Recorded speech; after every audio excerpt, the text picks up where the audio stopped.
আপনারা সবাই জানেন প্রিন্স আমাদের মধ্যে নেই আর।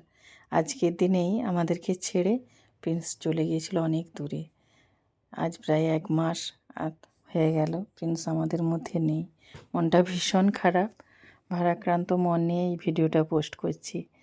এই ভিডিওটা অনেকদিন পরে খুঁজে পেলাম। ভিডিও ঘাঁটতে ঘাঁটতে পেয়েছিলাম। অনেক হয়তো ভিডিও আছে, এই মুহূর্তে পাচ্ছি না। পেলে আপনাদের সাথে অবশ্যই শেয়ার করব। ওদের পা তো খুব নরম, এই জন্য ছুটতে গিয়ে ওই যে পায়ের মাংসটা কেটে গেছিলো, গিয়ে ইনফেকশন হয়ে গেছিলো। তো এই কচু ভাই আর ঋষি যে ওরই সেবা করছে। আজকের দিনে ঠিক এই জায়গাতেই আমরা সবাই মিলে বসেছিলাম জায়রা। ও এসে এখানে বসলো একটু নিচেটায়। দেখি কোথার থেকে যে কী হয়ে গেল। তারপর নিমেষের মধ্যেই প্রিন্স ছটফট চোখের সামনে ছটফট করতে করতে চলে গেল আমাদেরকে ছেড়ে।